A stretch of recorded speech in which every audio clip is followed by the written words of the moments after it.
Hey what's up guys, you watching the defence force. और आज हम बात करने वाले हैं कुछ आर्टिकल्स जो कि निकल के आए हैं उसके बारे में।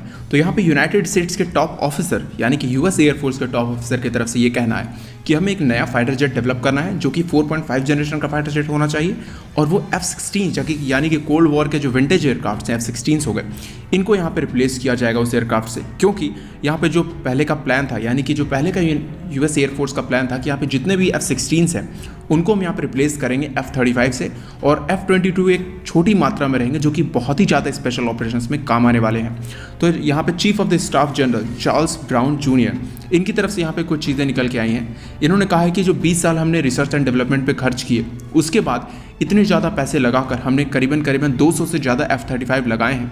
यहाँ पे टोटल एयरक्राफ्ट का जो प्राइस है वो $100 मिलियन पर प्लेन का पड़ जाता है। डेफिनेटली आज के समय में वो कम हो गया है, लेकिन फिर भी ये 100 मिलियन पर प्लेन आ जाता है। और इतने बड़े इंजन, इतने पावरफुल इंजन, साथ ही साथ इतनी कम कैपेबिलिटीज़, क्योंकि इसके कम लिमिटेशंस हैं। यहाँ पे आप विंग्स पे लोड नहीं लगा सकते। इसको अगर आप विंग्स पे लोड लगा रहे हो तो यहाँ पे जो स्टेल्थ कैरेक्टरिस्टिक्स हैं वो यहाँ पे कम हो जाएंगे। तो इस वजह से अगर स्टेल्थ को पूरी तरीके से यूज़ करना है तो यहाँ पे F-35 की फुल कैपेबिलिटी को इसी तरीके से यूज़ किया जा सकता है। और इतने कम कैपेबिलिटी को लेते हुए इस F-35 को हम इतने लार्ज नंबर के फ्लीट में शामिल नहीं कर सकते थे। पहले का जो प्लान था कि F-35 को लाइट वेट फाइटर जेट बनाना है, और इस हिसाब से यहाँ पे 1000 जो F-35 है वो यहाँ पे इंडक्ट किए जा सकते हैं। लेकिन ये सारे जो प्लान हैं आज के समय इन्हें ड्रॉप होते हुए दिख रहे हैं, क्योंकि इतनी ज़्यादा जो कॉस्ट है, यानी कि F-35 को उड़ाने के लिए, यानी कि पर आवर उड़ाने के लिए 101 मिलियन के आसपास, $101 मिलियन पर आवर की जो फ्लाइट है वहाँ पे लगते हैं। तो इससे आप समझ सकते हो ये एयरक्राफ्ट से की जो एक्चुअल प्राइस है उससे कहीं ज़्यादा हो जाते हैं। तो यहाँ पे जो सॉर्टीज़ है वो यहाँ पे एवरीडे होते हैं, यानी कि किसी प्लेन की जो सॉर्टीज़ है वो हर दिन होती है। तो इससे आप समझ सकते हो एयरफोर्स का बजट कितनी ज़्यादा चला जाता है। और इन सभी चीज़ों के होने के बावजूद जो आप कह सकते हो जो मिशंस हैं वो उतनी अच्छे तरीके से परफॉर्म नहीं किए जाते हैं। आपको पता होगा यूनाइटेड स्टेट्स जितने भी वॉर्स में गया हुआ, यानी कि सीरिया हो गया, अफगानिस्तान हो गया, इनमें से किसी भी कंट्री में यूनाइटेड स्टेट्स ना तो अपने F-35 ना ही F-22, यानी कि भाई यहाँ पे मैं यूएस एयरफोर्स और यूएस नेवी इन दोनों की बात कर रहा हूँ, इन्होंने अपनी इस एयरक्राफ्ट को कहीं भी यूज़ नहीं किया है। यहाँ पे जो मोस्टली एयरक्राफ्ट यूज़ हुए हैं वो यहाँ पे F-16 हो गए, और इसके साथ साथ F-15 हो गए, FA-18 सुपर हॉर्नेट हो गया। यही एयरक्राफ्ट यूज़ किए गए हैं मोस्टली, क्योंकि एयरक्राफ्ट सस्ते हैं, और अगर इन्हें युद्ध में गंवा भी दिया जाता है, यानी कि अगर इसका एक्सीडेंट भी हो जाता है तो उससे खास बड़ी प्रॉब्लम नहीं आती है। लेकिन अगर F-35 यहाँ पे क्रैश हो जाता है तो यहाँ पे साथ साथ जो दुश्मन देश है वहाँ पे उसको कई सारी टेक्नोलॉजी तो मिलेगी ही, और साथ ही साथ यहाँ पे बात करेंगे एक बड़ा सा जो नुकसान है वो भी यूनाइटेड स्टेट्स को झेलना पड़ेगा। तो यहाँ पे आपको पता होगा MMRC 2.0 में F-21 को ऑफर किया गया था।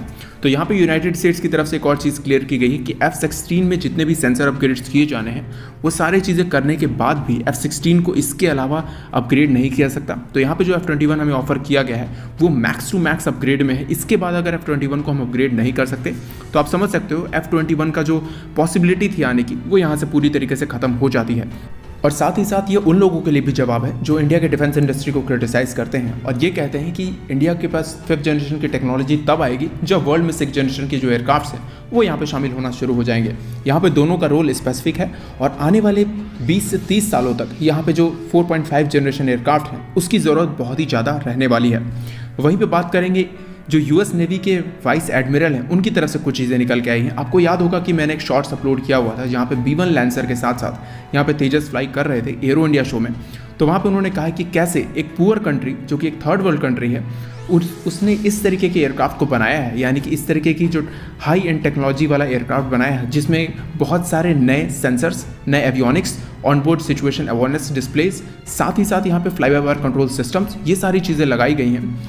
इसके अलावा ये जो एयरक्राफ्ट है काफ़ी सस्ता है ऑपरेट करने में, यानी कि आसपास के अगर देशों को देखा जाए जो कि जहाँ पे इंडिया ऑपरेशंस कर सकता है, यानी कि पाकिस्तान हो गए, चाइना हो गए, इंडियन ओशन रीजन हो गया, अगर यहाँ पे ऑपरेशंस करना है और पर डे की जो सॉर्टीज़ हैं, अगर ये सारी चीज़ों को भी देखना है या फिर इंडिया को डिफेंस करना है, यानी कि इंडिया को डिफेंड करना है किसी भी एयर वॉर में, तो वहाँ पे चीज़ें देखी जाए तो तेजस का जो ऑपरेशन है वो काफ़ी सस्ता है। और अगर तेजस कभी क्रैश हो जाता है तो इससे कोई ज़्यादा फर्क पड़ने भी नहीं वाला है।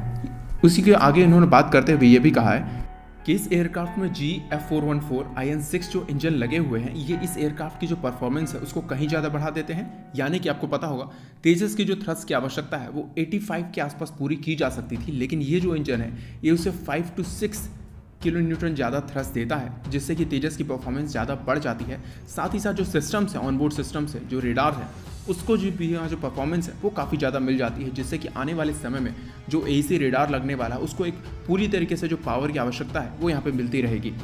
और साथ ही साथ उन्होंने ये भी कहा है कि लाइट वेट कैटेगरी में ये जो एयरक्राफ्ट है ये सभी जितने भी कॉम्पिटिटर्स हैं उनको पीछे कर देता है, चाहे वो चाइना और पाकिस्तान का में बनाया गया JF-17 तैयारा हो या फिर कोई कोरियन एयरक्राफ्ट हो या फिर कोई अमेरिकन एयरक्राफ्ट ही क्यों ना हो। लेकिन इन सभी कैटेगरी में आज के समय में ये जो एयरक्राफ्ट है वो काफ़ी केपेबल है और इसके आने वाले जो सिस्टम्स होने वाले हैं वो कहीं ज़्यादा बेहतर होने वाले हैं। इसके अलावा इन्होंने कहा है कि जो आत्मनिर्भर भारत का प्रोग्राम चल रहा है, यानी कि जिसमें तेजस मार्क 1 को मैस प्रोडक्शन में डाला गया है, इन सारी चीज़ों से अगर देखा जाए F-16 को, यानी कि अभी नए आने वाले F-16 के कॉस्ट से देखा जाए तो यहाँ पे जो तेजस का एक्सपोर्ट वेरिएंट आ रहा है वो $43 मिलियन पर यूनिट आ रहा है, यानी कि पर एयरक्राफ्ट आ रहा है। तो ये F-16 के नए वेरिएंट से काफ़ी सस्ता है और आने वाले समय में जब ये एयरक्राफ्ट में इंडिजिनस चीज़ें लगती जाएंगी, यानी कि रेडार हो गए, जो मिसाइल सिस्टम्स हो गए, जो नए एवियोनिक सूट्स हो गए, अगर ये सारी चीज़ें इंडिजिनस होते जाती हैं, यानी कि इसके ज़्यादा से ज़्यादा कंपोनेंट्स इंडिजिनस होते जाएंगे, तो इसके जो रेट्स हैं वो काफ़ी ज़्यादा कम होते जाएंगे।